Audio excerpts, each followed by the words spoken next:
Welcome everyone. My name is Sean, and today we have an absolutely amazing story that a member of TYT, who's also a mayor of a small North Carolina town, is currently under investigation for the possibility that he left fake racist notes around black neighborhoods in the town that he is the mayor of.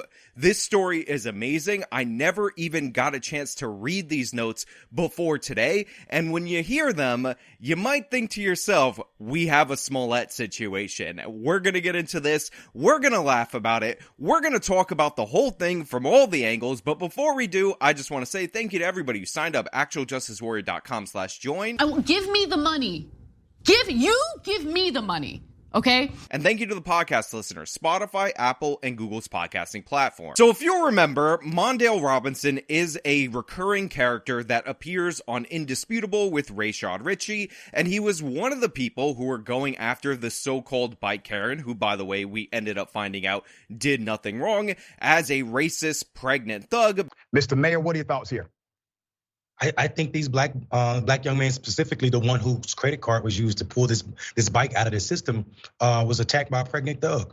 Let's just call it what it is. Because for some reason, this buffoonish mayor was under the belief that a pregnant 36-year-old woman coming off a shift at a hospital actually would walk up to 5 black teenagers in order to rob them for their rentable bike. Of course, this story was completely disproven. There was never an actual retraction from Mondale Robinson, although Rayshad Ritchie had to cry on camera and say, oh, whoopsie, I got it wrong. And then, of course, he backtracked later because, you know, he's a coward. But that was Mondale Robinson's take. And by the way, after that take, I actually ended up looking into this mayor, who's the mayor of Enfield, North Carolina, a small town of like 1,700 people, and what was going on in his town. And unsurprisingly, a guy who appears on TYT's Indisputable is woefully inadequate in his role as the mayor, and he's had a ton of controversies that are absolutely astounding, but of course, not surprising. And one of the controversies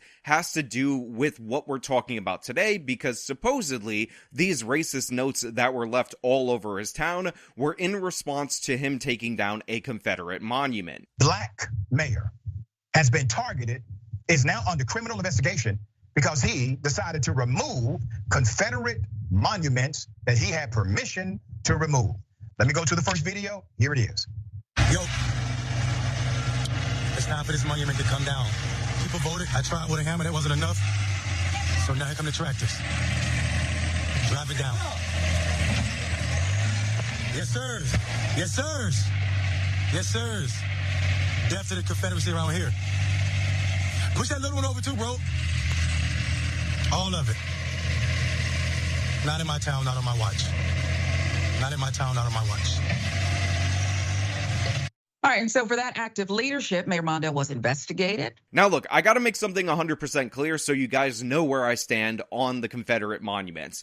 I could give a damn about the Confederacy. It is not something that I've ever been interested in. I am a Northerner. I don't understand the clinging to the Confederate battle flag or anything like that.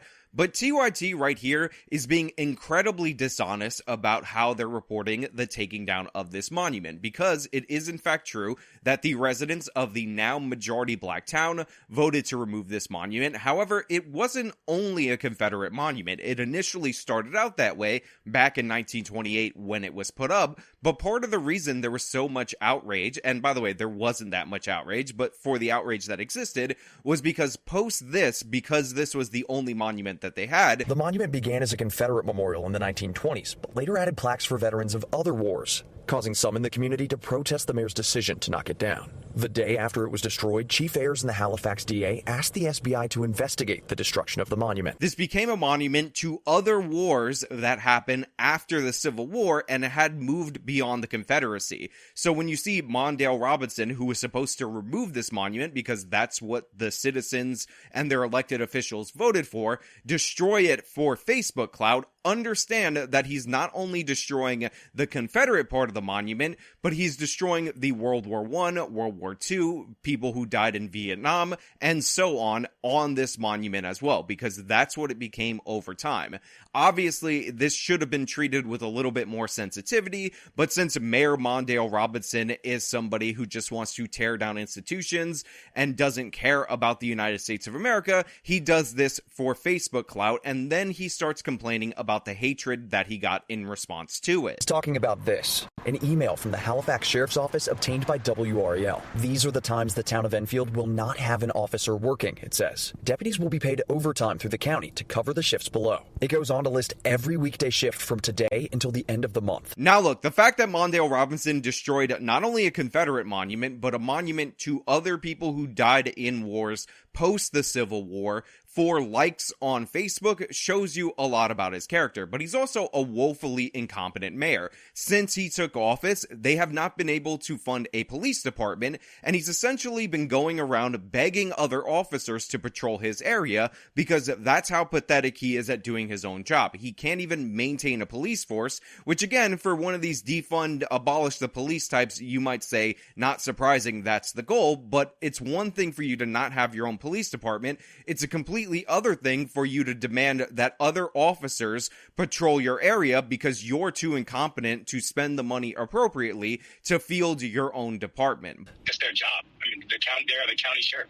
They're there to patrol by North Carolina general statute. They patrol every locale in the county, in their county purviews. And also it was promised by the state that they would have, between the sheriff and also the state troopers, that we would, the highway patrol, that we would have adequate coverage in Enfield. But let's be clear, those are side issues on how incompetent Mondale Robinson is as a mayor. Obviously, the proof is self-evident in that regard. Obviously, he's an ego-driven person, but according to him, it was hatred that was post him removing this monument, which again, he did for Facebook likes, that really became a problem for him and for the people in his town. And while I do believe he got some angry emails, probably some angry phone calls, because again, the whole point of removing this monument on Facebook Live was for him to get some attention and then for him to play the victim when somebody on the internet would do something like that. However, he also claims that there were a bunch of notes that were thrown around black neighborhoods that had racist messages on it,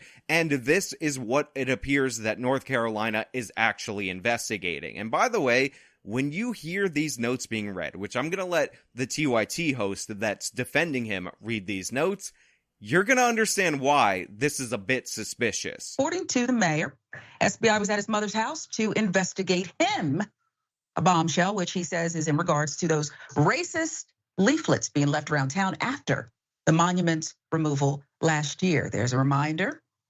The text of it, white people of Enfield, you have let an N tyrant stomp on your heritage. What will you do? Don't let them get away with anything. Signed, the loyal white knights. Now look, I am not the mayor of Enfield. I am not Mondale Robinson. I'm not just going to go and run wild with allegations that benefit me politically. But what I will say is that this note already reads incredibly suspicious, and if I would have saw the initial news segment on this that TYT did, it would have brought up those same red flags. So these notes were left in specifically black neighborhoods in this town, but they're addressed to white people, and they tell white people what are they going to do about the black N-word mayor who destroyed their heritage and their history, so already a little bit suspicious. On top of that, if Mondale Robinson is behind this, him signing it, the White Knights, which is like a branch of the KKK, I assume, is something that ultimately will prove to be his undoing, because when you blame an organization specifically, the police can go investigate that organization, and if they find no evidence that any member of that organization participated in that, all of a sudden, the conversation becomes not about whether or not they did it, but who is aware of them, who's obsessed with race, and who likely would be trying to pin this on him. And since the KKK exists the most in the mind of these woke race-baiting race hoaxers, Obviously, that would lead us to believe it would be Mondale Robinson if we were the investigators. Now, again, I want to emphasize this has not been proven, but there is more to these notes that, again, just bring up a bit of red flags. I'm just saying. And entire black neighborhood yards were littered with these filthy messages. Ziploc baggies with bird seed to weigh them down. So somebody spent a lot of time. It mattered to them.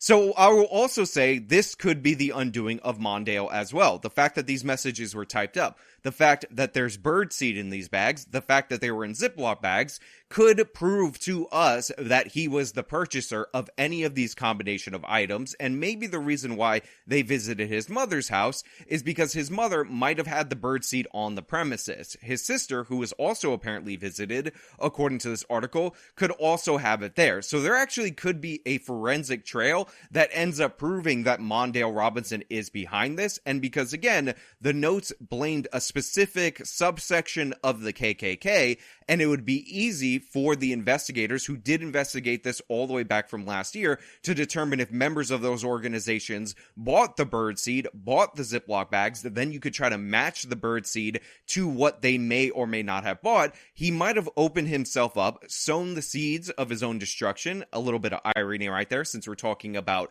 bird seeds, and this might ultimately end up leading to his capture. And by the way, again, all alleged. We don't know. I mean, Mondale Robinson is somebody who enjoys a good race hoax, but he might not be courageous enough to try to initiate one himself. The message on the flyer was printed and claimed to be from the Loyal White Knights with a hotline phone number leading to a voicemail. According to research, the group is a chapter of the KKK headquartered in Pelham, North Carolina. The flyer also listed a website that did not exist when entered and had a podcast listing as well as 100% Americanism. Pray for white Americans. And a message for people to read: the U.S. Supreme Court decision on Hague versus Committee for Industrial Organization in 1939. The details there from the Daily Herald. Look, I'm not saying that Mondale Robinson did this for a fact. I'm not actually making the case because I'm going to wait, and I'm willing to wait for the investigation to conclude before I cover the final outcome of this case. But what I am saying is I understand why the North Carolina State Bureau of Investigation has focused their sights on him. Everything in that paragraph is incredibly suspicious. Again, who is more obsessed with the Ku Klux Klan than people who focus on race as much as Mondale Robinson? Who is likely to misspell or do something wrong when it comes to a website link so that link would lead to nothing?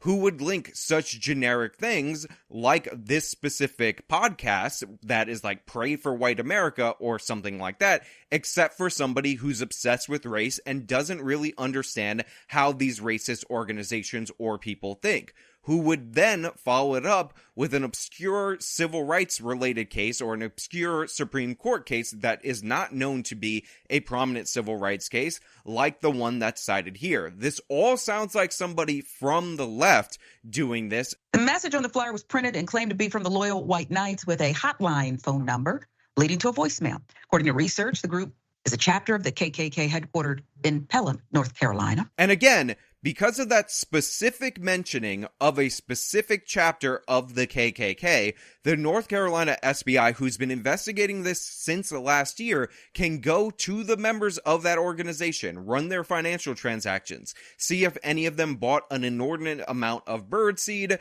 see on their computers if they were the one to type up these notes, see if they bought the Ziploc bags, see if those purchases all happened at the same time. They could match the birdseed if they did find that some of them or any of them ended up buying it. And it looks like at this point in the investigation, if they've turned their sights on Mondale, that they've already done that and they've already cleared every member of the organization. And once you clear the chapter of the Klan that is being blamed for this or is perceived to be taking credit for this, the issue then becomes, okay, if they're not actually behind this, who would want you to think that this chapter of the Klan would be behind it? And obviously, once you get to that point in the investigation, if you're good at investigating, you would know that the key beneficiary of this, the person who's getting the fame and the attention, the person who was on national TV as recently as last week, still talking about how the state, the white supremacist state of North Carolina, is not backing him up on this, would be Mondale Robinson. Again, he is the mayor of a town of 1,700 people. Even that Facebook live stream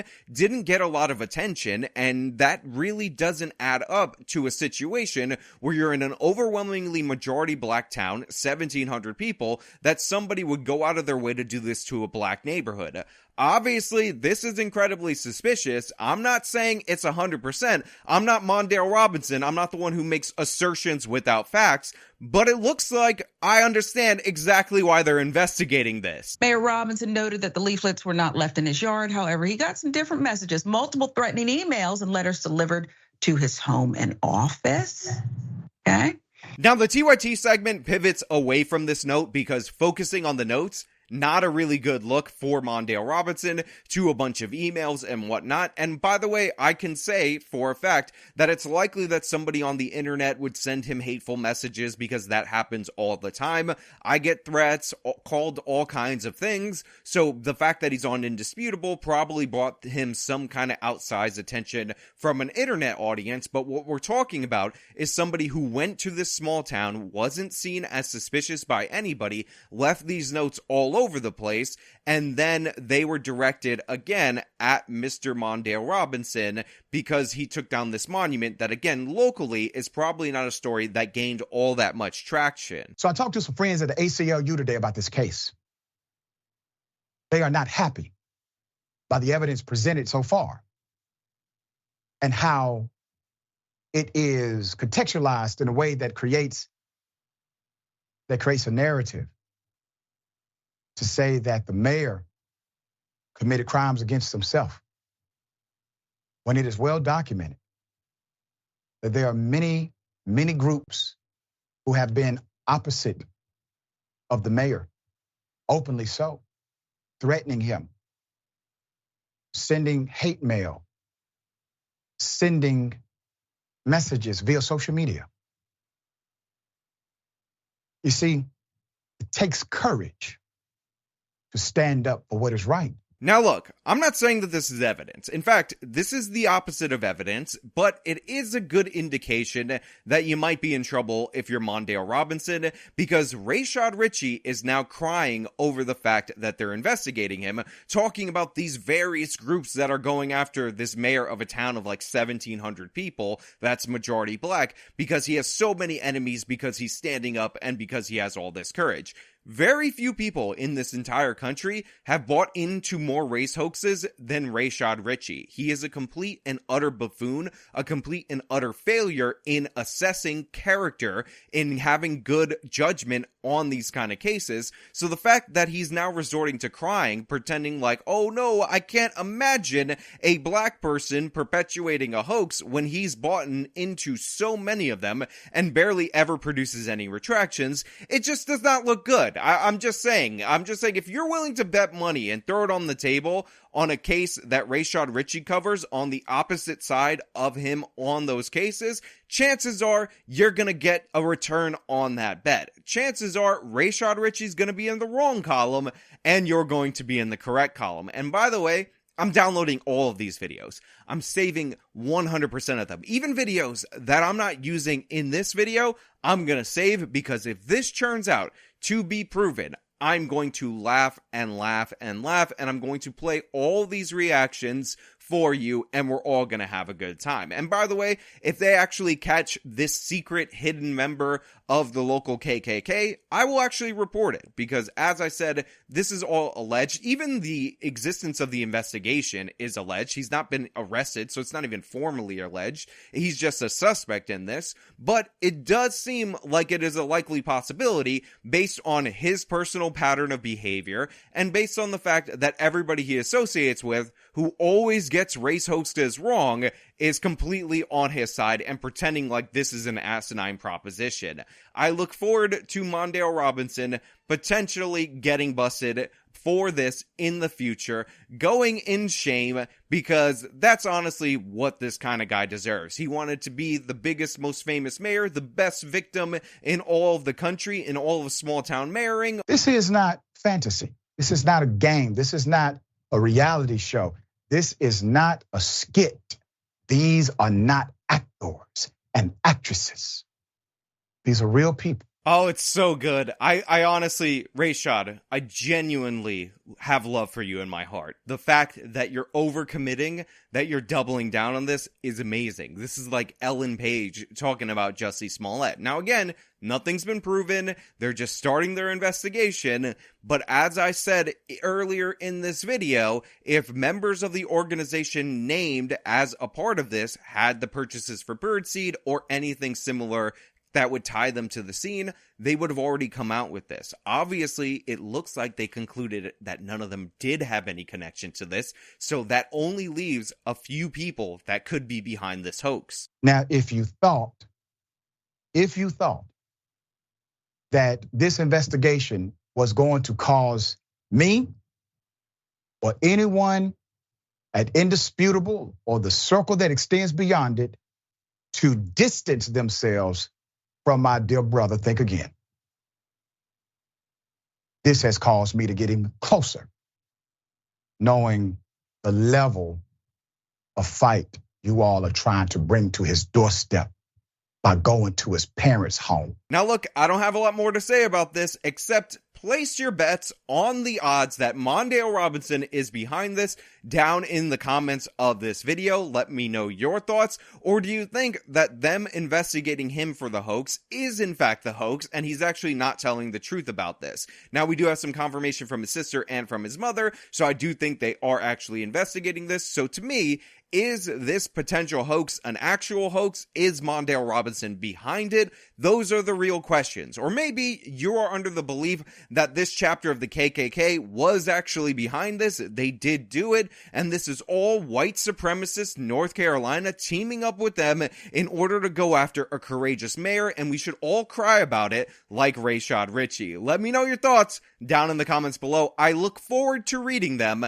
As usual, if you liked the video, show me by leaving a like, subscribe for more content, follow me on my social medias, support me via the support links in the description of this video. This has been me talking about a TYT host going full Smollett, maybe. Till next time.